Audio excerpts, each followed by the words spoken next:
বন্ধুরা দেখুন, আজকে দাদা খরচে মাছ নিয়ে এসেছে। আর খরচে মাছগুলো একদম জ্যান্ত মাছ।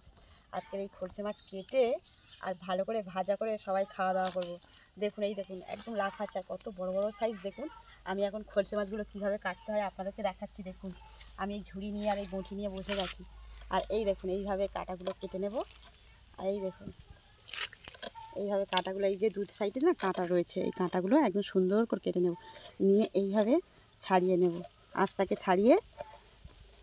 আর এই কানকুড়োগুলো এইভাবে ফেলে দিয়ে আর এই মুখের কাছে একটুখানি কাটলে এই দেখুন এর বেরিয়ে গেল, তেল পোটা সব বেরিয়ে গেল, পিত্তিও ছিল। আর এইভাবে আমি কেটে নিলাম। দেখেছেন বন্ধুরা, এইভাবে আমি খলসে মাছগুলো সব কেটে নেব। এই মাছগুলো এখন বালতির মধ্যে রাখলাম, এই ঝুড়ির মধ্যে কেটে নেব। আর একটা নিয়েছি, দেখুন বন্ধুরা এই যে দু সাইডে কাটা রয়েছে, এই নিয়ে এইভাবে কেটে নেব। আর মাছগুলো যেহেতু জ্যান্ত লাফাচ্ছে, একটু লাফাচ্ছে, এই ধরতে অসুবিধা হচ্ছে। এই দেখুন এই আঁশ ছাড়িয়ে নিলাম, এই কানকুড়োগুলো এই ফেলে দিলাম। একদম দেখেছেন কানকুড়োগুলোও কত সুন্দর, একদম টাটকা জ্যান্ত যেহেতু মাছ। এই তেল পোটা বের করে নিলাম পিত্তি সামনে। এই দেখুন আর একটা কেটে নিয়েছি। সে মাছ কীভাবে কাটছি আমি এইভাবে বালতির মধ্যে যা মাছ রয়েছে সব মাছগুলো কেটে নেব। বন্ধুরা দেখুন মাছগুলো ধুয়ে নিয়ে একদম চলে এসেছি। আর মাছগুলো দেখুন কি বড় বড় সাইজের মাছ। এইগুলো ভাজা করে খেতে যা ভালো লাগবে না। তাহলে আমি এটা চটপট করে ভাজা করে নিই। এবারে এর মধ্যে আমি ধুয়ে এনেছি মাছগুলো যেহেতু, এবার ওর মধ্যে লবণ দিয়ে দেবো, লঙ্কার গুঁড়ো দিয়ে দেবো। লঙ্কার গুঁড়োটা দিলে মাছটা তো ভাজা খেতে খুবই ভালো লাগবে। আর একটু হলুদ গুঁড়ো দিয়ে দেবো, মজমজ করবে আর খেতেও খুব সুন্দর লাগবে। বন্ধুরা এদিকে কড়ার মধ্যে আমি তেল বসিয়ে দিয়েছি। আর তেলটা একটু হয়ে আছে, কালো কালো লাগছে, ওটা আপনারা কিছু মনে করবেন না, আমি বেগুন ভেজে নিয়েছি এর আগে। তাহলে এবার মাছগুলো, তেলটা তো গরম হয়ে গেছে বুঝতে পারছেন। তাহলে আমি মাছগুলো এবারে দিয়ে দেবো।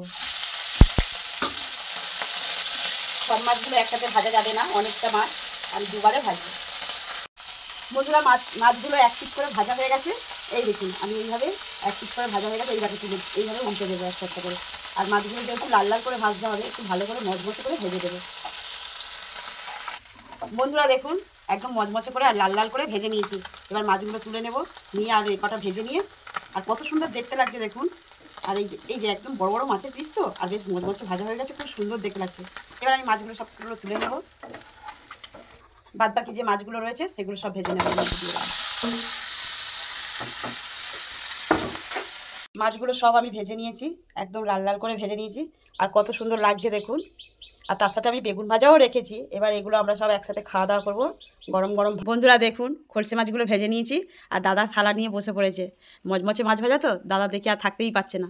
ওই জন্য বললো যে দেখি থালাটা দাও দেখি, আমি একটু খেয়ে দেখি কেমন হয়েছে। আর এই মচমচে ভাজা তো খেতেও খুব ভালো লাগে। এটা মুড়ি দিয়েও আপনারা খেতে পারবেন। এই যে খলসে মাছ ভাজা, এই যে এক থালা দাদা নিয়ে একদম বসে পড়েছে। তাহলে বন্ধুরা দেখলেন তো, ছোট থেকে এই গরম ভাতের সাথে না ব্যাপক লাগবে। পাপা পুরো ভাজা, ঝাড়ে চিপস ভাজা খাচ্ছি আমরা। এটা গরম ভাতের সাথে ব্যাপক লাগবে। বন্ধুরা আপনারা যদি কেউ না খেয়ে থাকেন তবে এইভাবে খলসে মাছ এইভাবে ভাজা করে খাবেন, এত টেস্ট লাগবে যে মানে কি বলা যায়, অপূর্ব খেতে যেটাকে বলা যায়। তাহলে আপনারা খেয়ে দেখবেন। তাহলে বন্ধুরা আপনারা তো দেখলেন খলসে মাছ কেটে আমি কেমন করে ভাজা করেছি। এইভাবে আপনারা ভাজা করে আর খেয়ে দেখবেন। আর দাদা তো বললোই যে এটা ভাতের সাথেও গরম গরম আলু সেদ্ধ ভাত আর এই খলসে মাছ ভাজা হলে ব্যাস আর কিছুই লাগবে না। তাহলে বন্ধুরা খলসে মাছের ভিডিওটা যদি ভালো লেগে থাকে তাহলে আমাকে লাইক কমেন্ট শেয়ার এবং সাবস্ক্রাইব করে আমার পাশে থাকবেন। ধন্যবাদ।